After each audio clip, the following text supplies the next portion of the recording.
Hi, I'm Dr. Parikh.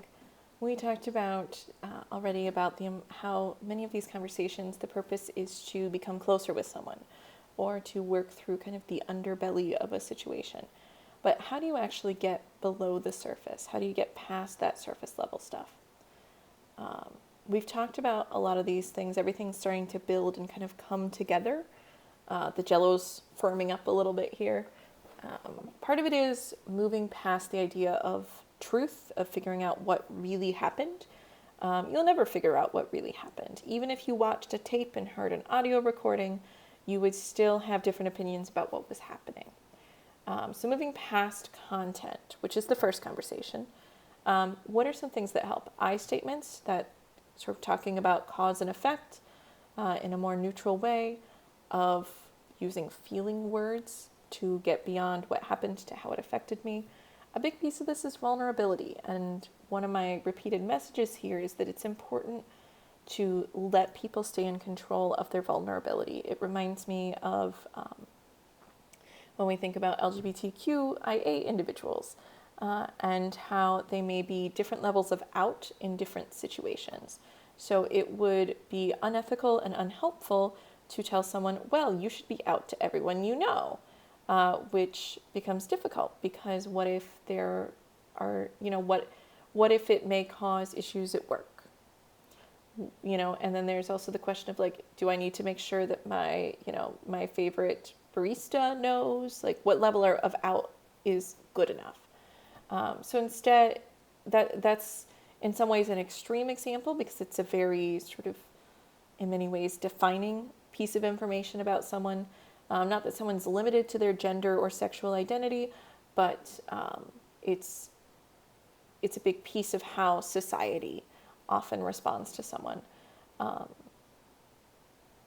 And it's important that the person whose identity it is stays in control of who that gets shared with. And so when we think about vulnerability in general, it's really important to,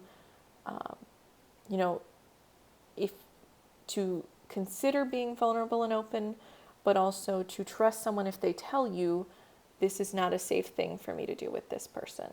Or to say, I want to test the waters and see how it goes. I don't want to just open up right away.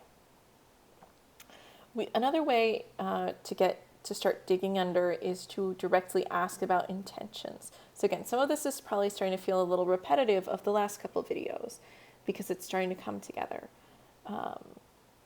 One of the things I'll say to people very close to me is, the story I'm telling myself is this.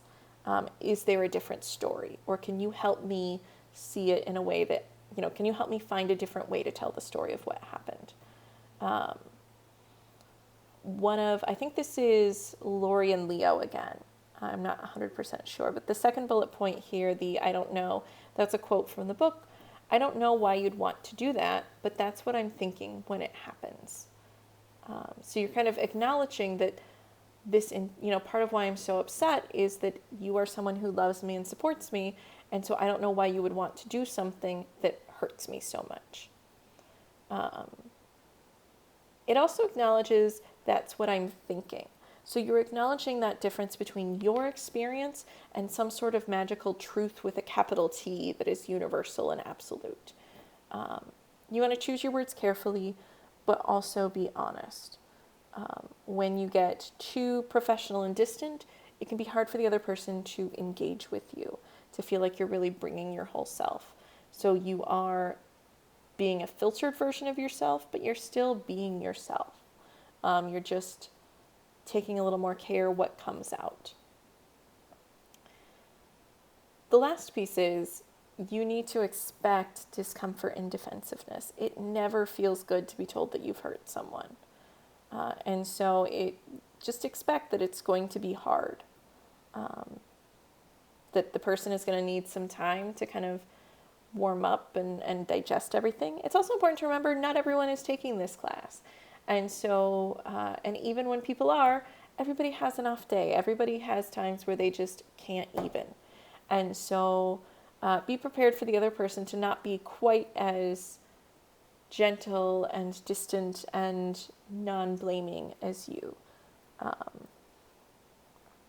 What about when somebody is blaming you or giving you feedback that you have hurt them? Even if it's with a great I statement, it's still going to feel real bad at first, which is why I'm always very cautious about giving people opportunities to save face and to move forward. So when someone tells you that you have hurt them or made them angry or done something else, notice the feeling of that defensiveness coming up and try to hold it off. For the most, particularly with people you are close with, remember whose team you're on, that you're together in this. You are working together to solve a conflict, to solve a problem. And have hope that there's a win-win, that you can find a way for both of you or all of you to get the most important things that you want out of the situation. Not everything you want, but to get the most important things. Acknowledge, it's okay to give yourself credit to acknowledge the difficulty of hearing that you hurt someone. And my original phrasing here, I wrote out might have hurt someone, and I saved that to recognize, again, it's that idea of I'm still self-editing. I'm still learning how to choose my words carefully, and also to emphasize you're really going to want to give yourself wiggle room. But it's important, if it's someone you really care about and you want to move forward, it's important to just acknowledge point blank, you hurt them. They told you they feel hurt. That's the end of the story. You can clarify what you meant, so hopefully they'll hurt less going forward. You can work really hard to change behavior to not do it again, but you hurt them. By definition, if they felt hurt, you hurt them. Another piece, we've talked about this already, but slow the conversation down. Slow down the pace. Choose your questions more carefully, things that will open things up and that keep the pace reasonable. Give back reflection, so what I'm hearing you say is, and also silence is really important in difficult conversations. Time for each person to think and to calm down. Particularly if you are a person who needs time to or you're in a situation where you need time to process information, to think of a response. It's important that you get to take that time.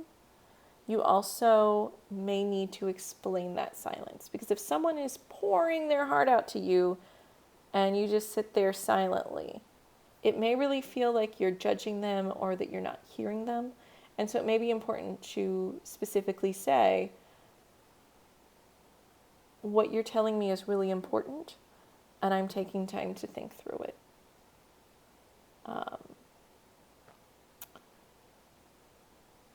It also may be important to take breaks at some point, which I think I might get to next. Not here, we'll see. So listen for the emotions that the person's talking about. You might reframe things using that I statements. So it'd be, in this case, instead of when you do X, it would be when I do X, you feel blank. And again, make sure that you're being tentative and you're offering it as a possible interpretation. They are in charge of whether they feel that way or not.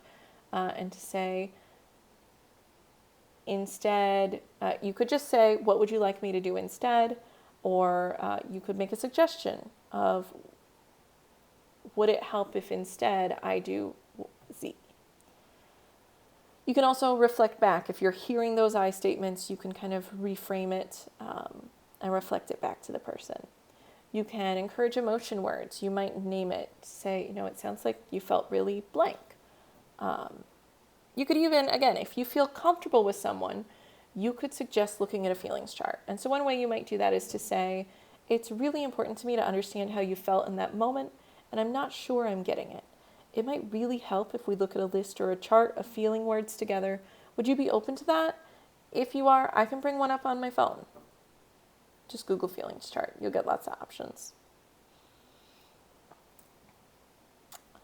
It's also important to assume that you have contributed something to the situation, and also you are not a piece of human garbage. Like neither of those extremes. You are not blameless and you are not evil. It's uncomfortable to know that you've hurt someone you love. And I don't mean to get super Freudian here. That's not how I do in this class usually. But it is important to recognize that we often have motivations that we don't dwell on. It might have been just we weren't paying enough attention, which could be, on us. That, wow, you're really important to me, and I didn't even think about how that might have affected you. That's not great either. Just because it was neglect doesn't mean it's not a problem. It could have been a desire to dominate. You might have been angry about something that happened in the past. You might have felt insecure in general, and you may have been trying to be the more powerful person in the relationship. Might have been just greed of some sort, embarrassment. I think it was the Leo and Lori example, talked about how maybe Leo felt kind of embarrassed because that's something he struggles with too. And then we all have our own idiosyncratic, meaning it's individual to each person, individual hot button issues. So these weird things that we're really, really sensitive to based on our family constellation, our early experiences, all that jazz. All right, that's where we are for this one. This is a big section. There's a lot of pieces to it, so we will keep pushing through. Thanks.